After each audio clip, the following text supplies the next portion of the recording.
I stepped down from the carriage onto foreign soil, my silk robes rustling in the breeze. Everything felt wrong, too grand, too polished, too much like a stage set for a performance I hadn't rehearsed. The weight of my purpose settled on my shoulders before my escort had even finished announcing me to the gathered courtiers. "Princess Ling Xin," he declared as the carriage stopped.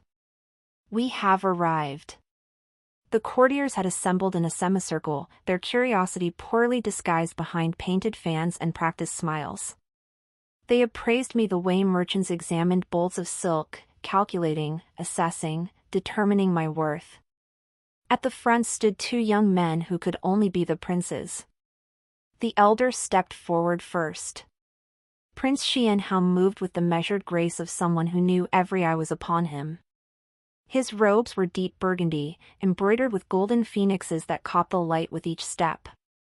"Princess Ling Xin," he said, offering a formal bow. "Welcome to Ronghua.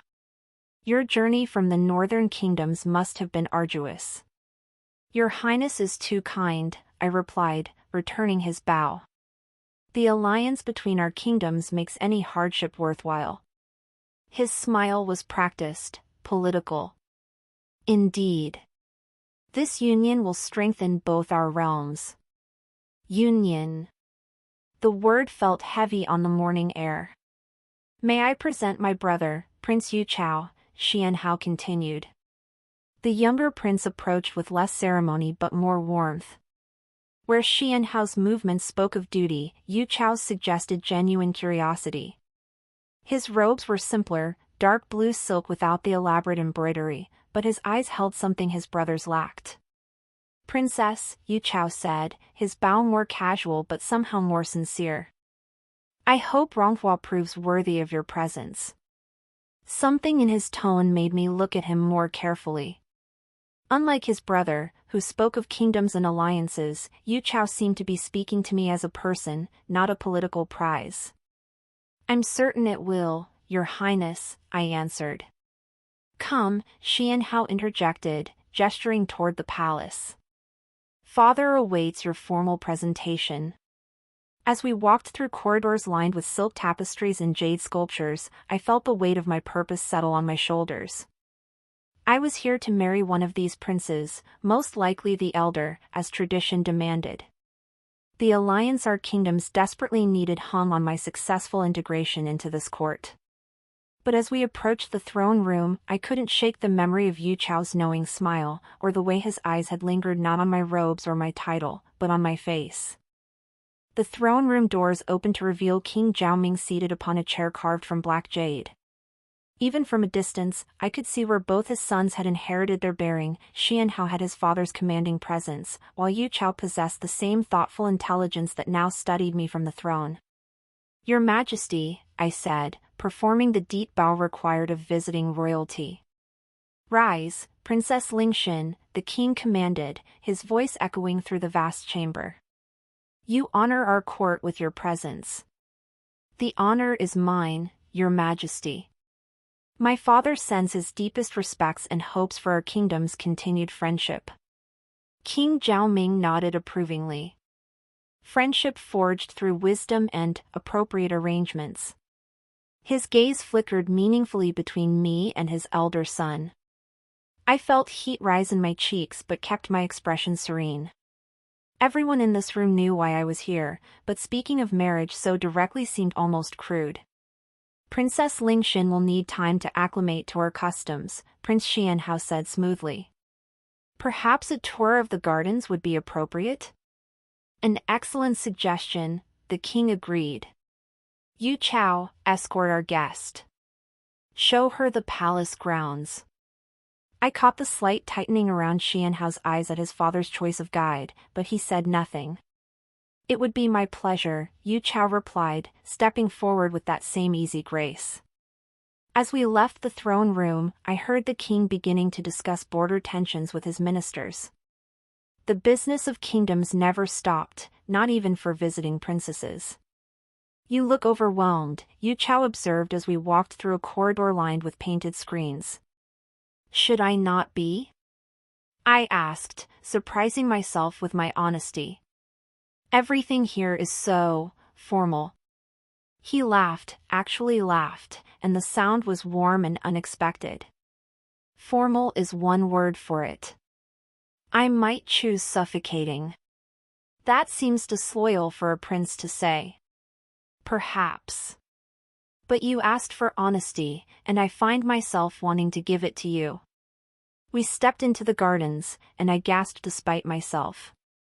Lotus pools reflected the sky like mirrors, while flowering trees created canopies of pink and white blossoms. Stone pathways wound between carefully tended flower beds, and the air smelled of jasmine and fresh water. It's beautiful, I breathed. My mother designed these gardens, YuChao said quietly. She said a palace should have spaces where people could remember what peace felt like. She sounds wise. She was. He paused beside a particularly lovely lotus pool. She died when I was 12. Sometimes I think that's when the palace truly became the maze of politics it is now. I turned to study his profile. There was sadness there, but also a kind of steady strength that his brother's more obvious confidence lacked. You miss her. Every day. He looked at me then, really looked at me. She would have liked you, I think.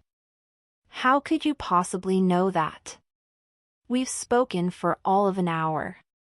Because you asked about her when I mentioned her, instead of changing the subject to something more advantageous to yourself. His words stung because they held truth. How many conversations had I navigated in my father's court, always calculating the benefit of each response? That's rather cynical, Your Highness. YuChao, he corrected. And yes, it is.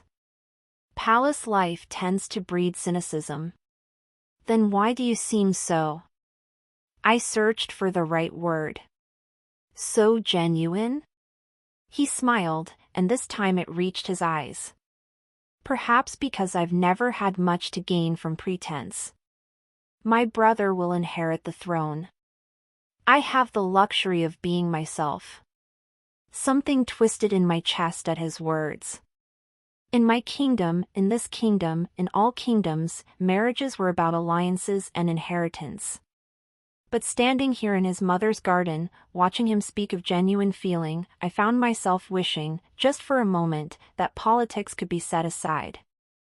I should return you to the palace, he said eventually. My brother will want to show you the library, I'm sure. He's very proud of our collection of military treatises. And what would you show me? The question slipped out before I could stop it.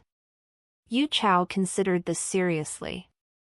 The kitchens, probably. The cooks have the most honest conversations in the entire palace. I laughed despite myself. That's quite possibly the strangest answer I've ever heard from a prince. Good, he replied. I'd hate to be predictable. As we walked back toward the palace, I caught myself stealing glances at him. Everything about this situation was wrong. I was here to marry his brother, to secure an alliance that both our kingdoms needed. But YuChao's easy warmth and unexpected honesty made something inside my chest flutter like a trapped bird. I couldn't afford such feelings. I wouldn't allow them. But as he held the door open for me, his fingers brushed mine for just a moment, and I realized that some things might not be a matter of choice. 3 weeks into my stay at the Ronghua Palace, I had begun to understand the intricate patterns of court life. Morning audiences with the king, afternoon lessons and local customs with the court ladies, evening banquets where every word carried 3 meanings. And through it all, 2 very different courtships. Prince Xian Hao's approach was masterful in its precision. He sent me rare books of poetry, invited me to observe military demonstrations, and spoke eloquently of the strong kingdom our marriage would create. Every gesture was calculated to impress, every conversation steered toward topics that would showcase his capabilities as a future king. The northern provinces have been troublesome, he explained during one of our walks through the palace corridors. But with your father's support, we could secure those borders permanently. You speak as though the marriage is already decided, I replied carefully. Isn't it? His smile was confident. Our union makes sense, princess. You're intelligent enough to see the benefits. He wasn't wrong. Marrying the heir apparent would give me the highest possible status, and our children would one day rule both kingdoms. It was everything a princess was raised to want. But then there was Yu Chao. He appeared at unexpected moments, bringing me tea when he found me reading alone in the garden, sharing stories about palace life that made me laugh until my sides ached, asking my opinions on matters that had nothing to do with politics or alliances. What was your childhood like? He asked one afternoon as we sat by his mother's lotus pool. Structured, I answered honestly. Lessons in deportment, languages, history. Everything a future queen might need to know. But what did you enjoy? The question caught me off guard. Enjoy? For yourself. Not for your future role, but simply because it brought you pleasure. I had to think about it. Painting, I suppose. And listening to the stories our kitchen maids told about their villages. Stories about common people? They seemed more real somehow than court tales. More honest. YuChao nodded as if this made perfect sense. I used to sneak down to the stables to hear the grooms talk. They discuss everything, their families, their hopes, their fears, without worrying about who might be listening or what advantage their words might give someone else. Don't you ever wish you could live that simply? Every day, he admitted. But wishing doesn't change what we are, does it? His words carried a weight that made my chest tighten. We both knew what we were, pieces on a political board, valuable for our bloodlines and the alliances we could forge. Your Highness is melancholy today, I observed. YuChao, he corrected automatically, then smiled ruefully. And perhaps I am. My brother announced this morning that he intends to formally request your hand. The words hit me like cold water. I see. Do you? He turned to face me fully. Because I find myself hoping you don't. YuChao. I know it's impossible, he said quickly. I know what duty requires, what our kingdoms need. But I also know that when I'm with you, I forget about all of that. I forget that you're here for an alliance, forget that I'm the second son with nothing to offer except yourself, I finished quietly. Yes. Except myself. We sat in silence for a long moment, watching the lotus blossoms float on the still water. Everything he wasn't saying hung in the air between us, that his brother would give me power and position, while he could offer only his heart. Ling Xin, he said, and something in the way he spoke my name made me shiver. If things were different, if I were the elder, if politics didn't matter. But they do matter, I whispered, though the words felt like glass in my throat. They always matter. Yes, he agreed sadly. They do. That evening at dinner, Prince Xian Hao made his announcement official. Standing before the assembled court, he declared his intention to seek my hand in marriage, speaking of unity and strength and the glorious future our kingdoms would share. I smiled and nodded at the appropriate moments, played the role of the honored princess accepting a suitable match. But across the room, I saw YuChao's face, and the careful blankness there told me everything he couldn't say. Lord Ji, the king's chief minister, raised his wine cup in toast. To the union that will secure peace for generations to come. To the union, the court echoed. I lifted my own cup, the wine tasting bitter on my tongue. This was what I had come here for. This was my duty, my purpose. So why did it feel like a death sentence? The formal betrothal was set for the autumn festival, still 2 months away. 2 months that stretched before me like an eternity, filled with wedding preparations and the growing weight of what I was about to commit to. Xian Hao had become even more attentive since his announcement, appearing at my side during court functions, discussing plans for our future rule, presenting me with gifts that demonstrated both his wealth and his consideration of my preferences. He was everything a perfect husband should be: handsome, intelligent, politically astute, and genuinely caring in his own way. But he wasn't YuChao. I tried to avoid the younger prince, knowing that every moment in his presence made my situation more painful. But the palace seemed designed to throw us together, crossing paths in the library, meeting accidentally in the gardens, finding ourselves seated near each other during smaller court gatherings. "You're avoiding me," he said one evening, cornering me on a balcony overlooking the moonlit courtyard. "I'm preparing for my wedding," I replied, not meeting his eyes. "Are you happy?" The simple question nearly undid me. "Happiness is a luxury, Your Highness." "YuChao," he corrected automatically, then stepped closer. "And that's not an answer.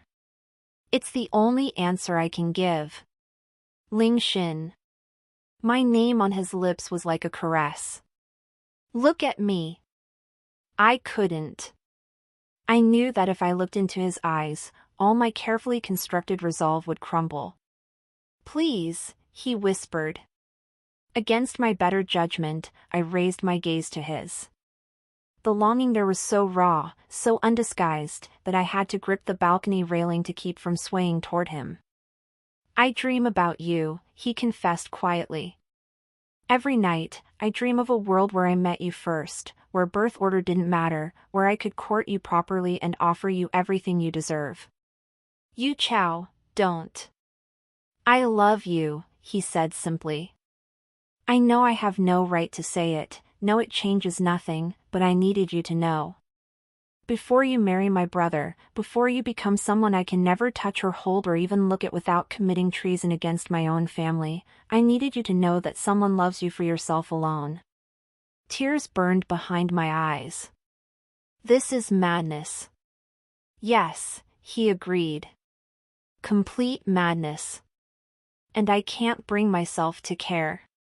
Your brother is a good man. He'll be a good husband, a good king." "I know." YuChao's voice was steady despite the pain in his eyes. "I know all of that. But he doesn't love you the way I do. He loves the idea of you, the alliance you represent, the queen you'll become. But I love the way you laugh when you think no one is listening, the way you ask about people's families instead of their positions, the way you look at the world as if you're seeing it for the first time." "Please stop," I whispered, my composure finally cracking. "I'll stop," he promised. "After tonight, I'll find ways to be elsewhere when you're near. I'll play the dutiful brother-in-law, keep our secret, and never burden you with my feelings again. But tonight, just for tonight, let me tell you that you are loved, truly, completely, hopelessly loved." I closed my eyes, feeling tears slip down my cheeks. "This isn't fair." "No," he agreed softly. "It isn't." When I opened my eyes again, he was gone, leaving only the scent of jasmine and the echo of words that had just made my upcoming marriage infinitely more difficult. From that night forward, YuChao kept his promise. He appeared at court functions but stayed distant, spoke to me with perfect courtesy and nothing more, never allowed our gazes to linger. To outside observers, he was the perfect picture of a prince stepping back to allow his brother's courtship to flourish. But I knew better. I saw the careful way he positioned himself at the far end of any room I entered, noticed how he always seemed to have urgent business elsewhere whenever Xian Hao and I were together, caught the flicker of pain that crossed his face before he could hide it behind his courtly mask. And knowing that my presence caused him such suffering made every day a kind of torture. The wedding preparations continued around me like a beautiful dream I couldn't wake from: silk samples and flower arrangements, guest lists and menu tastings, all the elaborate details of a ceremony that would bind me to one brother while breaking both our hearts over the other. "You seem distracted lately," Xian Hao observed during one of our walks through the palace gardens. "Wedding nerves, I suppose," I replied carefully. "There's nothing to be nervous about," he assured me, taking my hand in his. I'll take care of everything. You need only be beautiful and gracious, as you always are. His certainty should have been comforting. Instead, it felt like another chain around my chest, beautiful but impossibly heavy. Xian Hao, I said impulsively. Do you love me? He stopped walking, turning to study my face with surprise. What a question. I'd like an answer. Of course I do, he replied, though something in his tone suggested he found the question itself strange. You're going to be my wife, the mother of my children, my queen. Love is inevitable in such a union. But do you love me now? Not the idea of me, not what I represent, me. He was quiet for a long moment, and in that silence, I had my answer. I care for you deeply, he said finally. And I believe that caring will grow into something deeper as we build our life together. Isn't that more practical than the passionate, unstable emotion poets write about? Practical. Yes, that described our entire relationship perfectly. Of course, I agreed, because what else could I say? But that night, alone in my chambers, I allowed myself to weep for what I was losing, not just YuChao, but the possibility of a love that burned bright and true, the kind of connection that made two people choose each other again and again, not because duty demanded it, but because their hearts would accept no other. I wept for the girl I had been before I learned that love was a luxury princesses couldn't afford. The autumn festival arrived with all the pageantry the palace could muster. Banners in gold and crimson hung from every surface, musicians filled the courtyards with celebratory songs, and the finest wines flowed like water. Tonight would be the formal betrothal ceremony, making my engagement to Xian Hao official in the eyes of both kingdoms. I sat in my chambers as servants arranged my ceremonial robes, layers of silk in deep red embroidered with golden phoenixes, so heavy I could barely move beneath their weight. Matching jewels adorned my hair, each piece carefully chosen to display my future status as crown princess. You look magnificent, Your Highness, breathed Huilian, the servant girl assigned to help with my preparations. Thank you, I murmured, though I felt more like a doll being dressed for display than a woman preparing for her betrothal. A knock at the door interrupted my melancholy thoughts. Enter, I called, expecting another servant with some detail about the ceremony. Instead, Prince YuChao stepped into the room. The servants immediately bowed and withdrew, leaving us alone, something that should never have happened, especially not tonight. You shouldn't be here, I whispered. I know. He looked at me in my ceremonial robes, and something raw flickered across his face. God help me, I know. YuChao. I came to wish you well, he said quickly.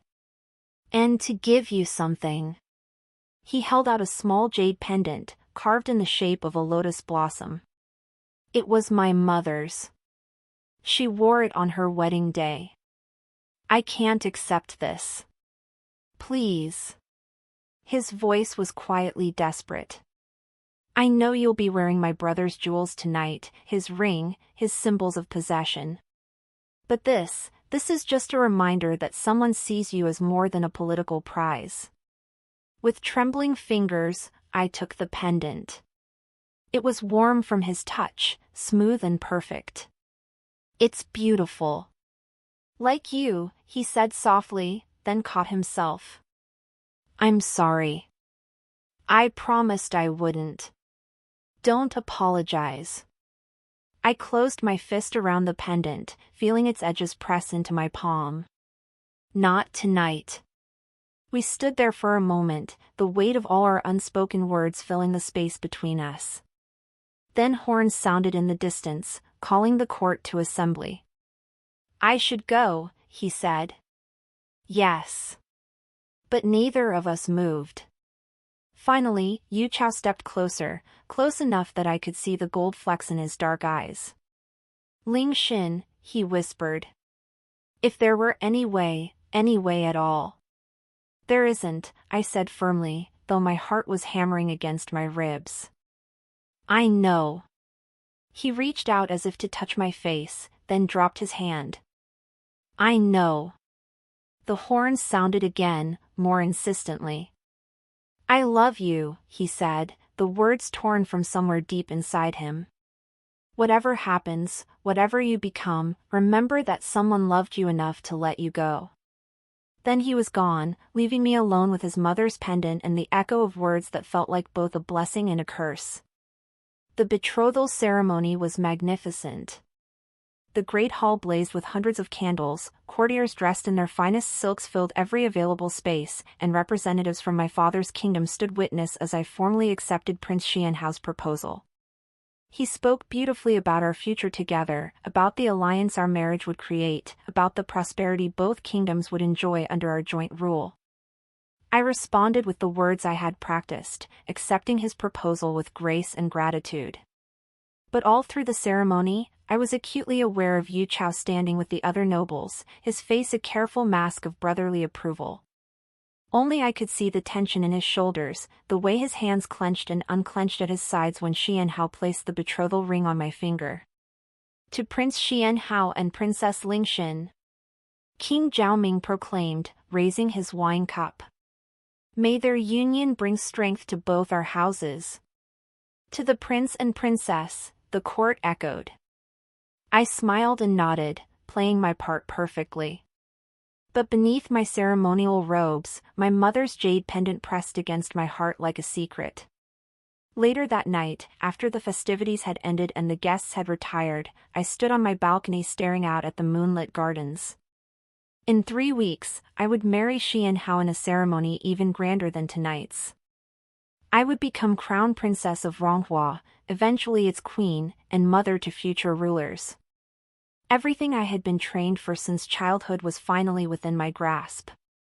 So why did victory taste so much like defeat? A movement in the garden caught my eye. A figure walked among the lotus pools, shoulders bowed with some invisible weight. Even in the shadows, I knew it was Yu Chao. He paused beside his mother's favorite pool, the one where we had shared so many conversations, and even from a distance I could see the defeat in every line of his body. I should have gone inside. Should have closed my eyes to his pain and focused on my approaching happiness. Should have remembered that I was now officially engaged to his brother and had no business watching him grieve what could never be.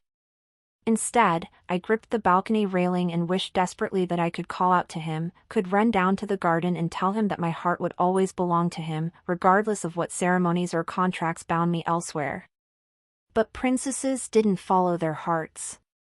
They followed their duties. Even when those duties were slowly killing them. The weeks following my betrothal passed in a blur of wedding preparations.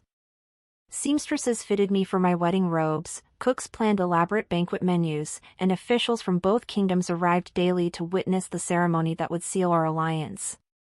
But beneath all the celebration, I began to sense undercurrents of tension in the palace.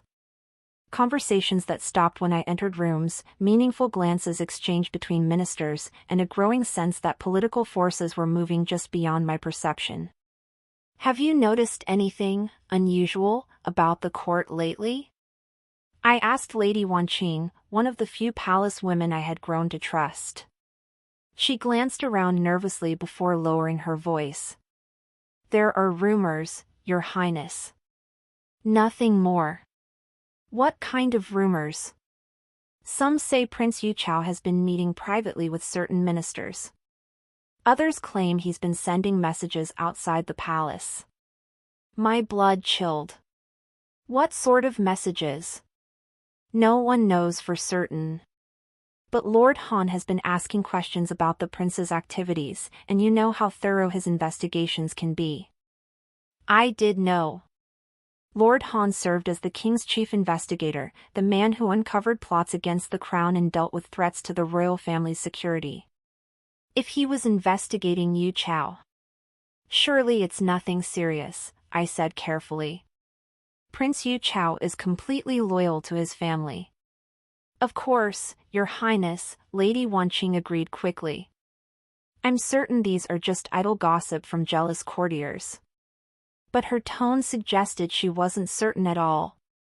That evening, I found myself unable to concentrate during the pre-wedding banquet. I smiled and nodded at the appropriate moments, accepted congratulations from visiting nobles, and discussed flower arrangements with the ladies of the court.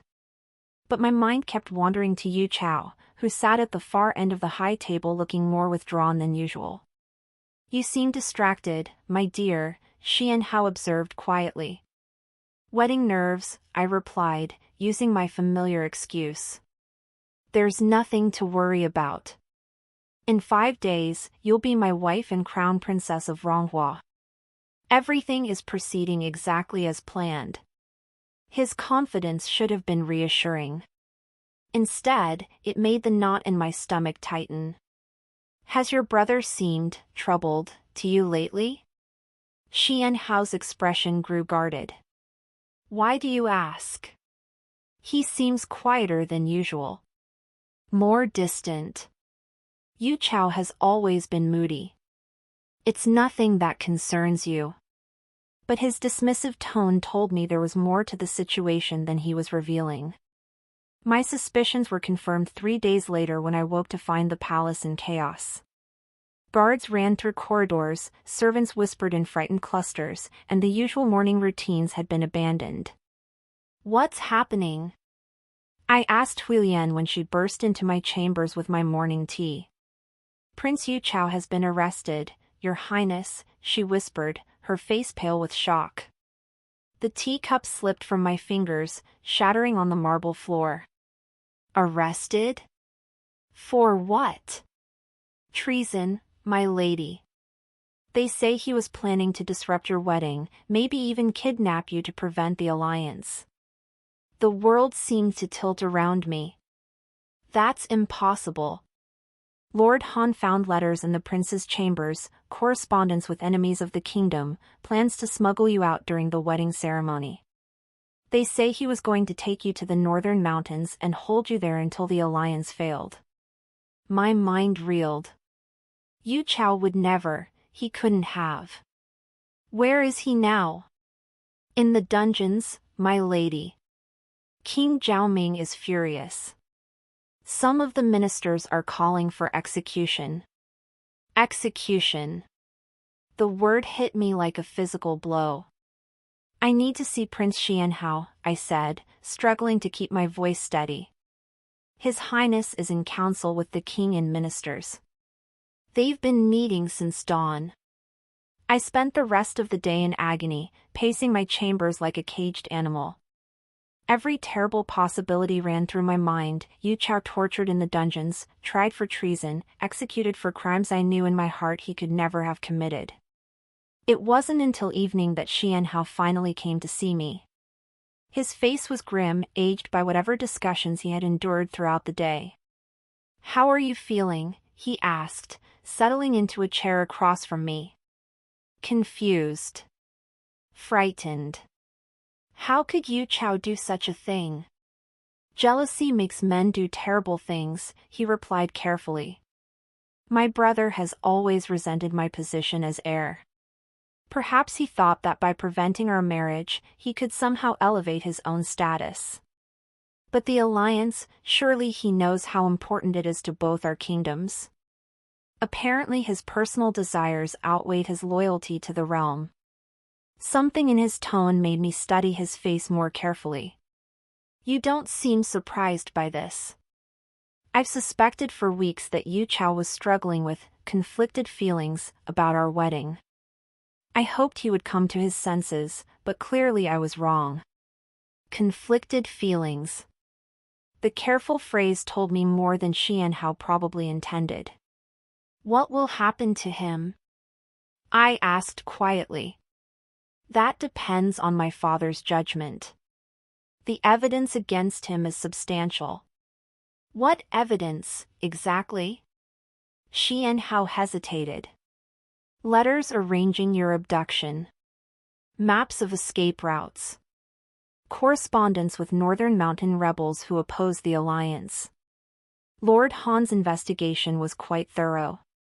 Each piece of evidence sounded more damning than the last, but something about the entire situation felt wrong. YuChao was many things, passionate, impulsive, perhaps naive about political realities, but he wasn't stupid. He would never have left such obvious evidence lying around his chambers.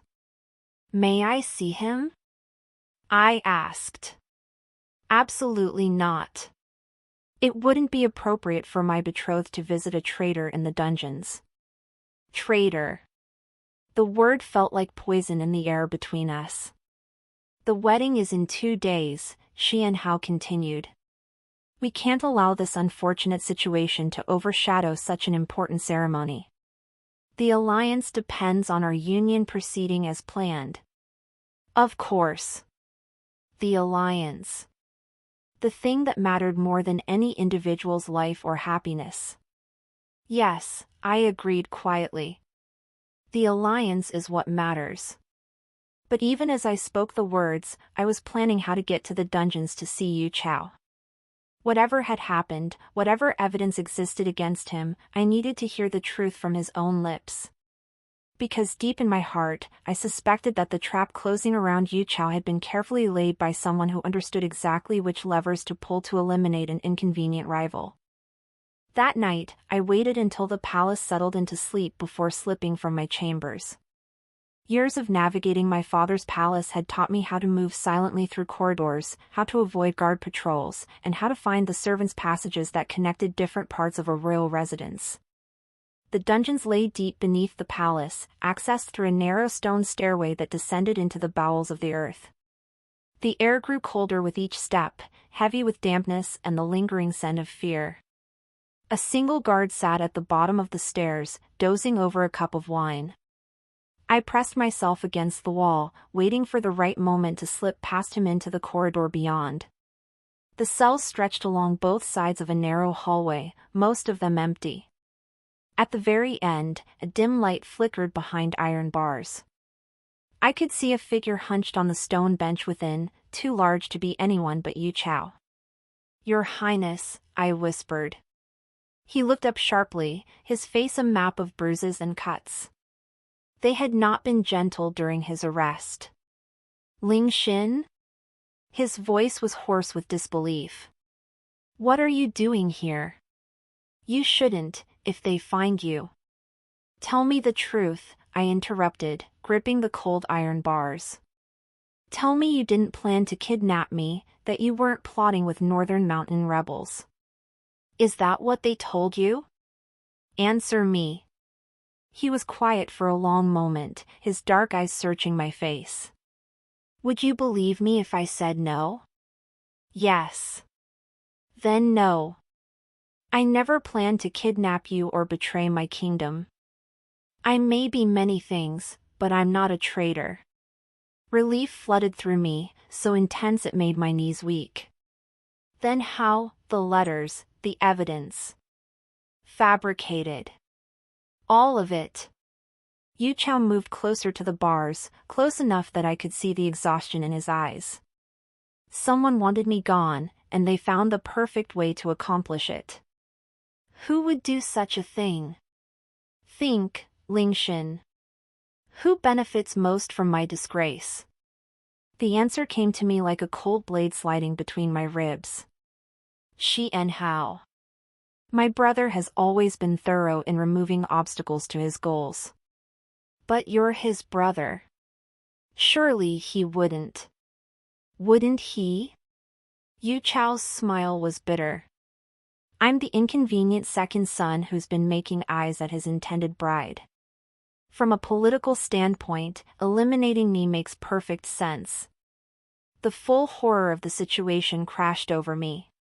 "He knows. Of course he knows." YuChao reached through the bars, his fingers brushing mine. "Xian Hao has always been observant. He's seen the way we look at each other, noticed how we avoid being alone together, understood exactly why his younger brother suddenly became a threat that needed eliminating." "This is my fault," I whispered. If we hadn't." "No." His grip on my fingers tightened. "Don't blame yourself for feeling something real in this palace of artificial emotions. What we have, what we've shared, it's the most honest thing in this entire kingdom. And now you might die for it. Yes, he said simply. I probably will. The matter-of-fact way he accepted his fate made my chest constrict with panic. There must be something we can do. Some way to prove your innocence. With what evidence? Lord Han's investigation was very convenient, every piece of proof perfectly placed, every witness carefully prepared. My brother doesn't make mistakes. Footsteps echoed from the stairway above us. The guard was stirring, beginning his patrol rounds. You have to go, YuChao urged. If they find you here. I don't care. I do. His eyes burned with sudden intensity. Promise me something, Ling Xin. Whatever happens to me, don't let guilt destroy your life. Marry my brother, become the queen you were born to be, find whatever happiness you can in your role. How can you ask that of me? Because I love you. And because your happiness matters more to me than my own life. The footsteps were getting closer. I had perhaps seconds before the guard reached us.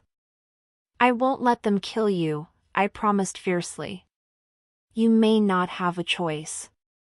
There's always a choice. Before he could respond, I pressed something through the bars into his palm, the jade pendant he had given me, the one that had been his mother's. Keep this, I whispered. To remember that you are loved.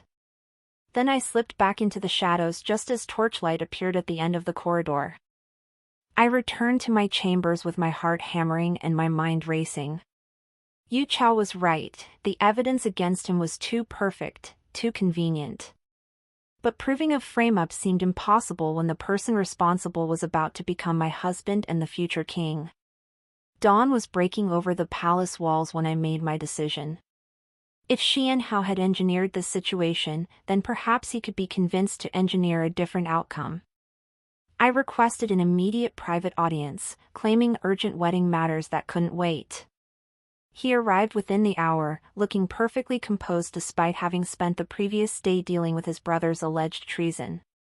You look tired, my dear, he observed, settling into a chair across from me. I hope this unfortunate business with YuChao hasn't been keeping you awake.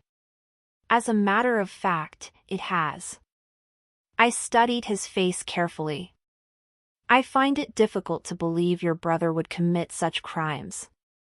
I know it's shocking. But the evidence is overwhelming. Yes, so I've been told. Remarkably overwhelming, actually. Something flickered in his eyes, just for a moment, before his expression returned to concerned sympathy. What exactly are you suggesting, Ling Xin? I'm not suggesting anything. I'm stating it directly. I met his gaze without flinching. You framed your brother for treason. The silence that followed was deafening. Xian Hao sat perfectly still, his face revealing nothing, but I could sense the calculations running behind his eyes. That's quite an accusation, he said finally. It's quite an obvious conclusion, once you consider who benefits from YuChao's removal. I see. He leaned back in his chair, suddenly looking less like my concerned betrothed and more like the calculating politician he truly was. And what, precisely, do you intend to do with this theory of yours? That depends entirely on you. Ah. A slight smile played at the corners of his mouth. So we've moved from accusations to negotiations. How pragmatic of you. I had expected denials, protests of innocence, perhaps even anger at my suspicions. This calm acknowledgement of guilt was somehow more chilling than outright confession. You're not going to deny it? Would you believe me if I did? No. Then denial seems pointless. He stood and walked to the window, gazing out at the courtyard where wedding preparations continued. Tell me, what exactly do you want, Ling Xin?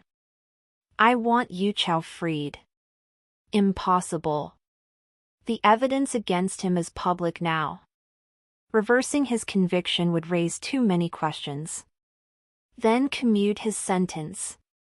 Exile instead of execution.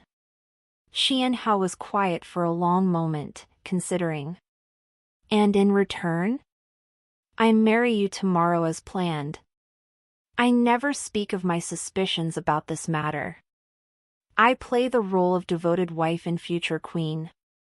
You would do that? Bind yourself to a man you believe capable of destroying his own brother? The question caught me off guard with its bluntness.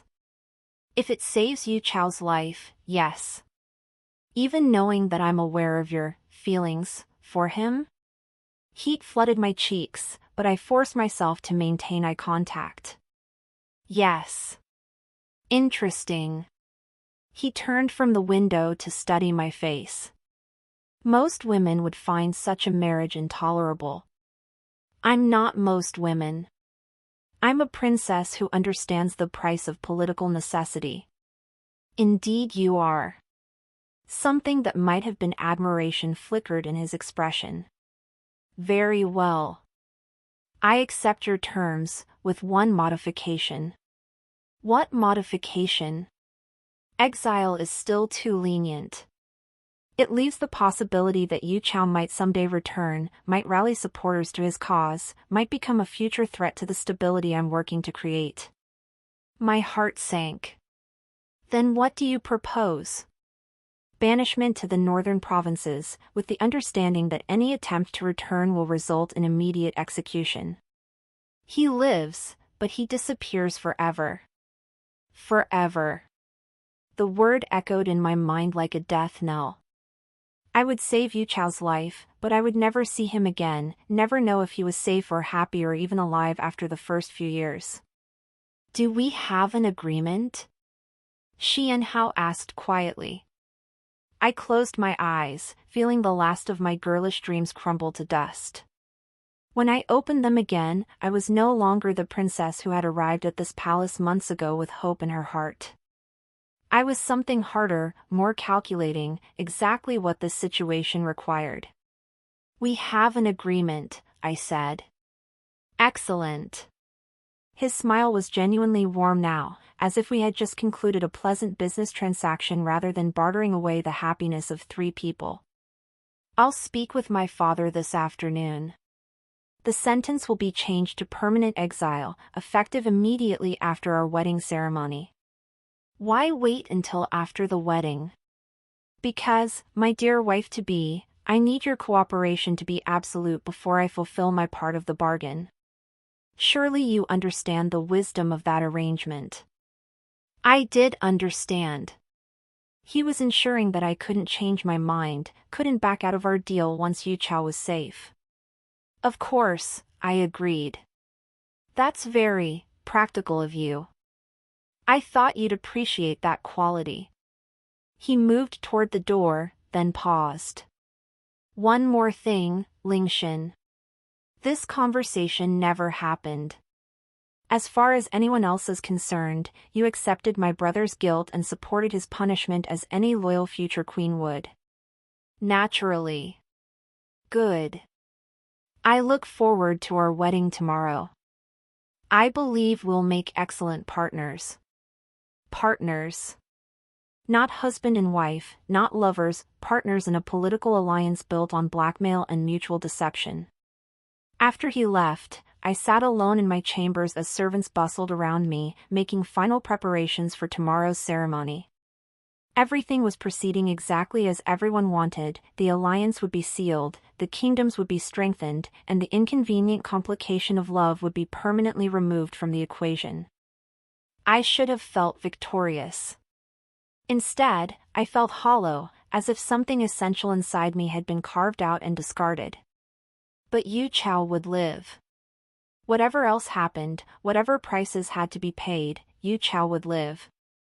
It would have to be enough. My wedding day dawned clear and bright, as if the heavens themselves approved of the union about to take place. From my chamber windows, I could see servants arranging flowers in the courtyard, musicians tuning their instruments, and nobles arriving in their finest ceremonial robes. Everything was perfect. Everything was exactly as it should be. I felt dead inside. The servants who came to dress me chattered excitedly about the ceremony, the feast to follow, and the magnificent spectacle the wedding would provide. I nodded and smiled at appropriate moments, but their words seemed to come from very far away. My wedding robes were even more elaborate than the betrothal outfit, layers upon layers of silk and crimson and gold, so heavy I needed assistance to move. The headdress alone weighed enough to strain my neck, its golden phoenixes and trailing pearls marking me as the future queen of Ronghua. "You look like a goddess, Your Highness," breathed one of the seamstresses. "Thank you," I replied automatically. In the mirror, I saw a perfect bride, beautiful, regal, every inch the princess who would strengthen 2 kingdoms through her marriage. But behind my carefully painted eyes was nothing but emptiness. A knock at the door interrupted the final preparations. "Enter," I called. Prince Xian Hao stepped into the room, magnificent in his own ceremonial robes of deep blue silk embroidered with golden dragons. The servants immediately withdrew, leaving us alone for what would be our last private conversation before we became husband and wife. "You look beautiful," he said, and his admiration seemed genuine. "Thank you. I wanted to inform you that I spoke with my father yesterday, as promised. YuChao's sentence has been commuted to permanent exile. He'll be escorted to the northern provinces immediately after our ceremony." Relief flooded through me, the first real emotion I had felt all morning. "Thank you. I keep my bargains, Ling Xin. I hope you'll remember that in the years to come." "I will." He moved closer, studying my face with something that might have been concern. "Are you having second thoughts? About our agreement?" "No. About the marriage itself?" I considered lying, giving him the reassurance he probably wanted. But something in his expression suggested he would value honesty more than comfort. "Yes," I admitted. "But second thoughts change nothing. I understand what's expected of me." "Good. Because I need you to understand something else as well." His voice grew serious. "What we're building together, this alliance, this partnership, it's bigger than individual happiness. Both our kingdoms will be stronger because of what we're creating." "I know. And I will be a good husband to you, Ling Xin. Not perhaps the husband your heart would choose, but a good one nonetheless. I'll respect you, value your counsel, and ensure you never lack for anything you need. Everything but love." The words hung unspoken between us. "I believe you will," I said. "Then we understand each other." "Perfectly." He moved toward the door, then paused. "The ceremony begins in 1 hour. Are you ready?" I looked at myself one final time in the mirror, the perfect bride in her perfect robes, about to make a perfect political marriage that would sacrifice everything that mattered for everything that was necessary. "I'm ready," I said. The ceremony was everything a royal wedding should be. The great hall blazed with thousands of candles, nobles from both kingdoms filled every available space, and the air rang with music and celebration. I walked down the aisle on silk carpets scattered with flower petals, my heavy robes rustling with each measured step. Xian Hao waited at the altar, handsome and composed, every inch the prince who would someday be king. When I reached him, he smiled, a genuine expression of satisfaction at how perfectly everything was proceeding. The officiant spoke the ancient words about unity and strength, about the joining of not just 2 people but 2 kingdoms. We performed the traditional bowing ceremony, first to heaven and earth, then to King Zhaoming as head of the royal family, and finally to each other as husband and wife. When Xian Hao and I drank from the ceremonial cup of wine, sealing our union in the eyes of gods and men, the crowd erupted in cheers. Musicians struck up the wedding song, courtiers showered us with rice and flower petals, and nobles raised their cups in toast after toast to our happiness and the prosperity our marriage would bring. Through it all, I played my part perfectly. I smiled at the right moments, bowed with proper grace, and spoke my vows in a voice that carried clearly through the great hall. Everyone who watched must have seen exactly what they expected, a radiant bride, honored by her marriage and ready to embrace her role as future queen. But beneath the layers of silk and ceremony, my heart felt like a stone in my chest. It wasn't until the feast was well underway that I noticed YuChao's absence from the celebration. His usual place at the high table sat empty, marked only by an unused cup and untouched plate. "Where is Prince YuChao?" I asked Xian Hao quietly during a lull in the toasts. "Gone," he replied, not bothering to lower his voice in the noise of celebration. "Escorted from the palace an hour ago, as promised." An hour ago? That meant he had been taken away while I was walking down the aisle, while I was speaking my vows to his brother. I thought it best to handle the matter quickly and quietly. No point in casting a shadow over our wedding day. Of course. Efficient and practical, just like everything else about my new husband. Will there be any way to know that he arrived safely at his destination? Xian Hao's expression grew carefully neutral. "I think it best if you don't concern yourself with my brother's fate, my dear. You have new loyalties now, new responsibilities. The past should remain in the past." The message was clear. YuChao was gone, and I was never to speak of him, ask about him, or allow his memory to interfere with my role as crown princess. "Of course," I agreed. "You're absolutely right. I knew you'd understand." The celebration continued long into the night. I danced with my new husband, accepted congratulations from hundreds of guests, and smiled until my face ached from the effort. Everything was perfect, everything was as it should be, everything was exactly what everyone had worked so hard to achieve. But when the last guest had departed and the servants had cleared away the remnants of the feast, when Xian Hao had escorted me to the royal chambers we would now share and kissed me goodnight with ceremonial courtesy, I sat alone in my magnificent new rooms and finally allowed myself to weep. Not for what I had lost, that was gone beyond recovery. But for what YuChao must be feeling in whatever cold outpost they had sent him to, knowing that his brother had stolen both his love and his freedom in a single, masterfully executed move. I wept for the boy who had shown me his mother's garden and spoken of genuine feeling in a world of political calculation. I wept for the man who had loved me enough to let me go, who had accepted exile to spare me the impossible choice between love and duty.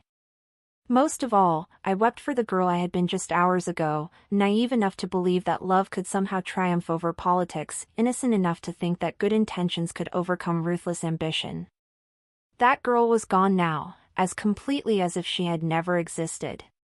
In her place sat a crown princess who understood exactly what power cost and was prepared to pay that price for the rest of her life.